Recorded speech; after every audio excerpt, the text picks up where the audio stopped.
In today's video, I'd like to get the rear diff all ready to get sent off to the powder coaters. Now, I've just been welding on our bottom coilover brackets. I do want to, with the truss that we've got here, I have to put some plates in the back here because I've just got this single plate in here. We're going to have to tie these top link mounts back in here because we're going to have crawler gears in here. There's going to be a lot of force. Well, the pinion's going to be trying to rip stuff around, so I'm going to be putting some plates. I'm not really sure how I'm going to tackle it, but we'll have to get some cardboard out and sort of start cutting shapes and just seeing what sort of looks the best, and then we'll have to put some holes in it to sort of stick with our theme of everything with holes and whatnot in the back here. Now, I was lucky enough to get some hydraulic bump stops at over half the price. So we're going to be cutting out the old bump stops that I spent ages doing and put in hydros because I've never messed with them before. I'd like to mess with them and just see how they go on the car. It's not like this even needs it, but for over half the price, I couldn't say no. So I was originally putting them in the front because we're only got we're around the 3 inches of up travel. So because we got all our weight in the front, I did want to dampen the front and have it not just to a sudden stop, obviously with solid bump stops, but I think we'll try and get the best ride qualities we can with hydraulics in the front. But the rear is going to be a bit of mucking around because we're so light in the back. But all right, let's start cleaning up this diff.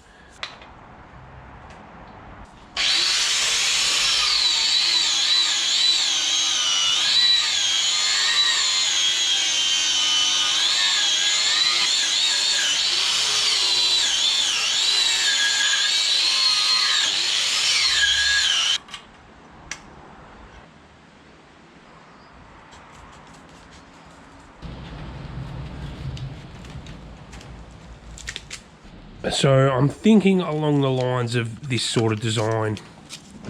Now, this is the real terrible cardboard. Like, it doesn't matter how good your knife or scissors are, it's so hard to work with. But it's roughly gonna be something like that. Like, I've still got to, if it'll sit there, I've still got to trim it up here. But like I said, it's too hard to cut and get a neat cut with this particular cardboard. So I think what we'll do is we'll just trace this shape roughly onto some steel, and we'll just have to muck around with the first one, and then we can use our first one for our template for our second one. So I'm not actually entirely sure if that's the design I want to go with, but I can sit here and look at it for hours, or I can just start cutting things and see what I like the best.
So these are the hydraulic bump stops I got. Now, these are a Comp Shock bump stop. Now, I'm not entirely sure. I couldn't find too much sort of research on these bump stops, but a fair few people are using them. So, like I said earlier, I got them for over half the price. So, I'm going to give them a whirl. Now, these are sort of what we have to mount with. Now, these are just, it's got an internal thread, and these just sleeve over. And then these locking rings lock it in. Now, the good thing about this is you can adjust your height, which I liked a lot. Now, because these locking rings, if I can get one off quickly, when you sit them on, they hang over the edge.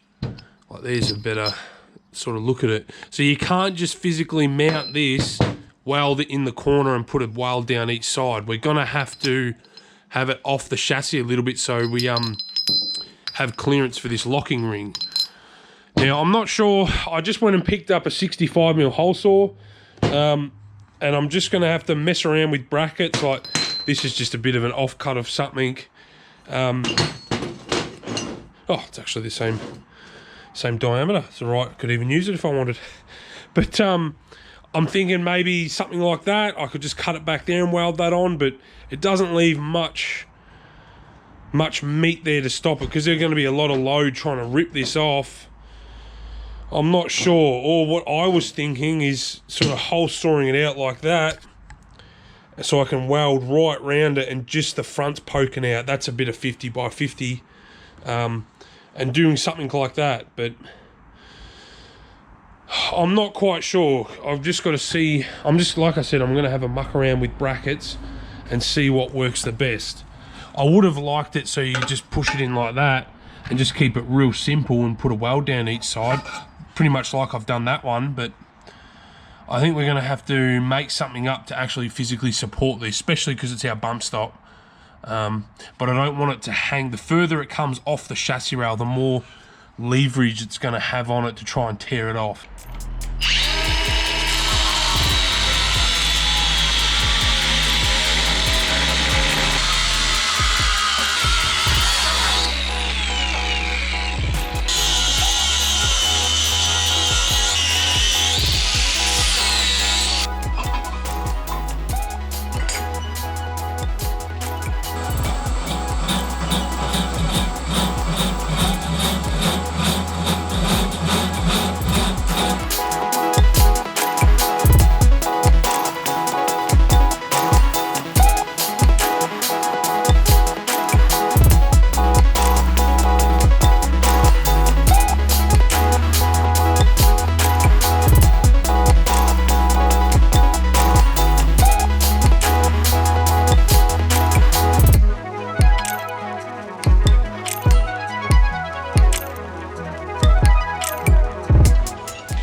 We've got that bump stop all screwed in. I just wanted to check we had clearance on these locking rings, which we've got heaps. I've got nearly a finger gap at the back here now.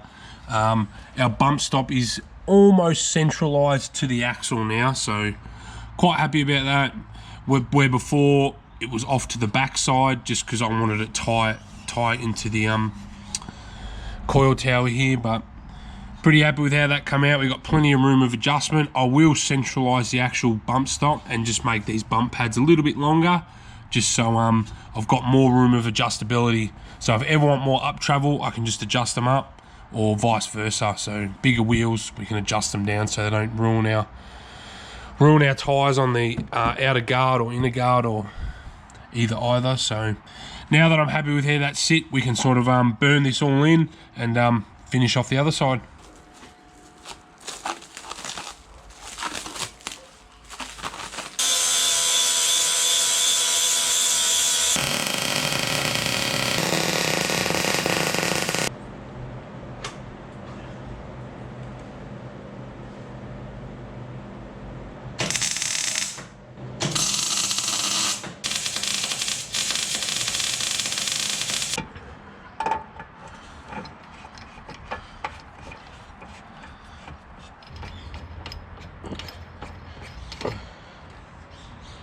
We've got the bump stops screwed in. Now what we're going to have to do is move our bump stops across. So I can just cut the tack welds, break them off, but what I think I'm going to do is put a bit of an angle on these and then box them in, just so they look a bit nicer.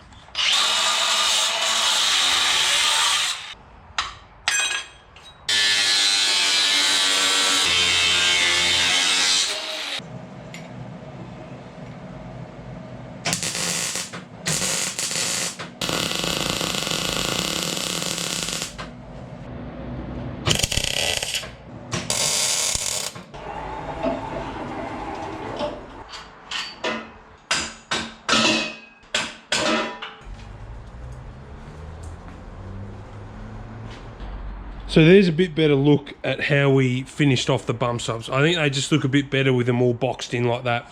I actually ended up making wider ones. These are 75mm wide now instead of 50.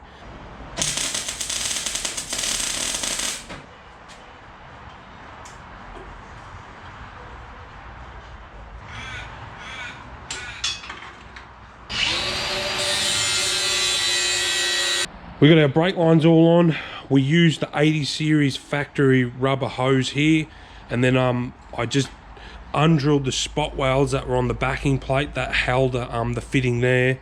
So if ever I need parts, it's just a factory off-the-shelf part, and then we've just made up this brake line that goes into the factory 80 series T-piece. I've still got to finish weld. I've still got a lot of welding to do on the back here. Like, I'm going to put a top gusset in here, and there's still a little bit to do before paint, but overall, besides the welding, everything else is done. So I'm quite happy with how the brake line come out.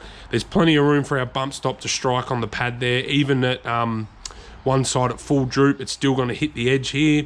The brake line's way out of the way, and this will just connect back up into the factory location of the Vitara. So Dad did do a nice job of bending that around there, and I think that looks quite all right. And it's way out of the room, out of the way of our links, so nothing's going to hit. And that's pretty much it. I've got to strip it down and finish weld it. I won't put that in the video because that stuff just gets a bit boring. You saw me put it all together. But we got good triangulation on our links. We got good separation on our links. Setting up the geometry in the back of this thing is like, there's rules of thumb, and you can put it in like link calculators and like that, but I had to sort of work with what I got. Like, I didn't want the links in the back to hang right down from the chassis rail like the front one I've got there. So all of our links are tucked right up. Once we put our skid plate on there, you can literally rub the bally on there, and nothing's going to hit. So it's a little bit of give and take when setting up something. I think, like, you got to work with what you have and be realistic, and try and package it the best way you can. But the main thing I wanted to worry about was the 4-link setup. Like, our upper triangulation is actually the same, or I think there's like a half a degree in the bottom, because you want them pretty much the same amount of you want them on the same degree as each other, so one's not fighting the other as it goes through its range of travel. And we were able to get 30% separation between our links, which is good. So the next time you see this diff, it's going to be all nice and black and powder coated. We'll be able to sling it under for the last time. Meanwhile, I'm doing that. I'll finish weld everything in the back, and then the back will be totally done. The only thing in the back I've got to do is the covers for the back. But what I was actually going to do is walk around the junkyard or local pick apart and see just what mouldings are on cars, because you see some like little hatchbacks in the back, because they're a strut in the back. They have like nice big ones I might be able to cut out and make work, but if not, I'm just going to make my own ones. I just thought I might save a little bit of time, and I might be able to get something that looks a little bit more factory than something I'd make. A lot of work, but we finally got there in the end. So we got 80 series full float hubs. I got ramps, customs, brackets on the rear. We got a high pinion 80 series front diff center with 80 series center housing. So it's a bit of a bitzer of a diff, but it's all gonna work, and it all turned out exactly how I imagined it. So the only last thing we've got to do is make axles. I've just got covers on here so dirt and stuff doesn't fall in there, but all right, thanks for watching, and I'll see you in the next one.